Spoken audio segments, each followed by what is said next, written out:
It's interesting. Dr. Samantha and I had been at Standard & Poor's at the same time, but an organization of 8,000 people. Didn't meet until about an hour and a half ago out in the hall. I'd read his materials, and we've worked closely with a number of colleagues, but never together. So I always like to see the thoughts that went into a lot of the work that we've done in the past.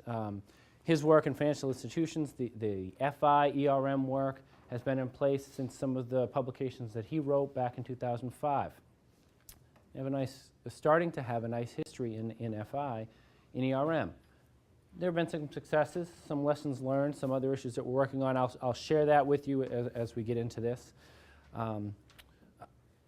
When I accepted to come speak at this conference, it was a time when we at S&P, for corporate ratings, were just putting out a piece of what we're doing from ERM, what we're learning, when we hope to implement, and so it was going to be strictly a progress update. I'll do some progress, do some lessons learned.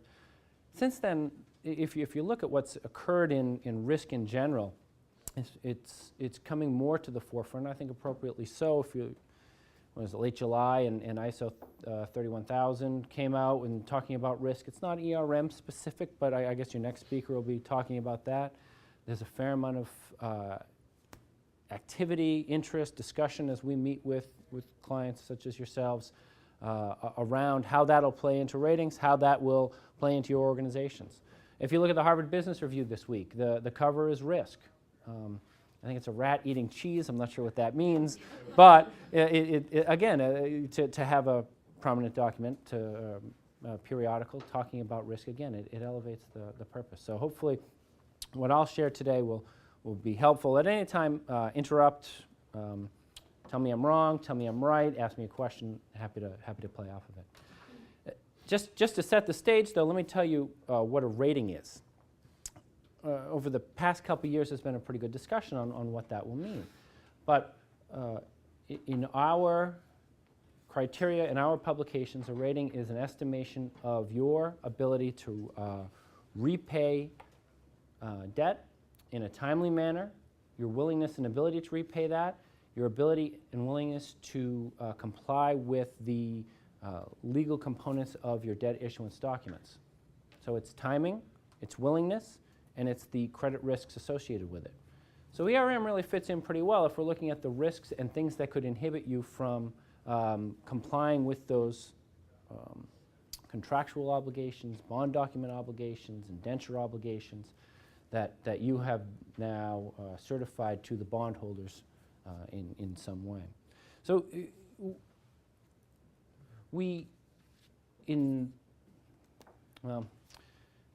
it's a whole other speech I give, but I'll give you the quick synopsis. There's an argument around how ratings are done and if ratings are equitable across all sectors.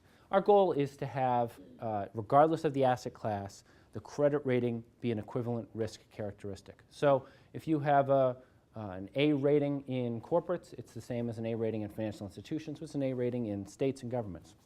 Then there's some questions around if that's possible, if they can ever be exact. We do try our best to ensure that precision, although it's an art more than a science. And to do that, we regularly review and look at our criteria, ensure that it's capturing the appropriate risks that are out there. And there are changes on a regular basis, and that's one of the issues that come up. Are the changes too common? Are they appropriate in time? Are we doing that right?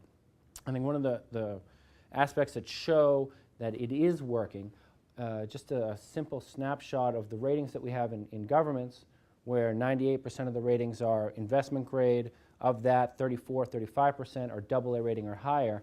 And then in corporate ratings, it's about 25% that are investment grade, and of that, 1.6% are AA or higher.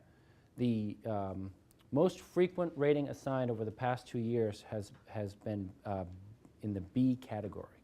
Now, just for clarity, there's investment grade, there's spec grade. Spec grade is what you typically hear of as junk. We don't refer to it as junk because I think it has connotations that aren't appropriate. Just because you're in the spec grade category does not mean the bonds will default. It's just a greater characteristics, exposure to risks that can impact you, your company. So AAA, AA, single A, triple B, there's your investment grade.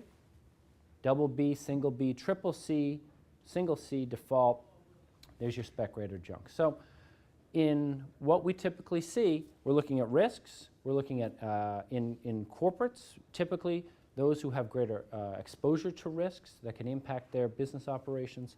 And so ERM, again, fits in well for what we do. You know what? I don't have a clicker. Here we go. All right.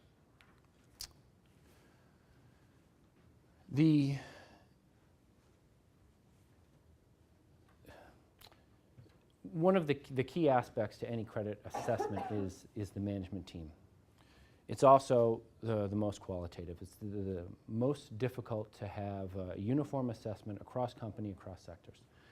And so one of the reasons that we began implementing ERM as part of the process or working it into the process or looking at including it in the process is that it provides more of a framework. The questions can be more uniform. The assessment is there. The problem with ratings, as have often been criticized, is that they're a lagging indicator. You may have heard that. We believe with ERM, though, you can ask what are those risks that are coming, what are the strategies that you're seeing, that you're implementing, and it can aid us to be more forward-looking. The nature of credit ratings, looking at past audits, current audits, past strategies, successes, failures, there'll always be a lagging component to it. I think that's unavoidable. But the more that we can be clear in our estimation of what's coming in the future. And so to that end, you'll see in most corporate credit reports, there are more what-if scenarios that we're incorporating in every deal. What if there was GDP goes this direction, or unemployment goes this direction, or in this sector, the cost of oil increases? We're trying to be as specific as possible where there are unique aspects that can impact a company to say, well, creditworthiness, the rating itself, should this occur, we're going to take an action when. Again, I think that's more of a forward-looking approach, letting you know that if you see something happening or if you assume something will happen in the future, you know the action that we will take. Telegraphing the punch, possibly. Clarity, transparency in the process is one of the things that we're really looking for. Excuse me. Yeah. When did you start doing this? And is Moody's and Fitch doing it? Incorporating ERM? Well, for ERM, we started with a lot of what Dr. Samantha did in 2005 for financial institutions. We've also done for the insurance sector. For the corporate level, we took a survey in November '07. It ended up being about 400 companies, and here's some of the results. We saw 60% saying, you know, this is important for us. Not overwhelming, but it's a good number that says this is an appropriate aspect to look at. 80% of consultants, you know, you might have almost wanted to see that higher. A lot of consultants coming in and looking at risk and assessing. But one of the key aspects that I didn't put on the slide that we saw was only 12% said, you know, don't do this, even if it's not, you know, even if it's no more work to me. So the majority of people saw value in this, and since we thought it could change the way that our ratings were viewed, look at the way that the perception of lagging indicators and credit risk clarity going forward, consistency in management assessment, we thought it was a strong thing. So in June.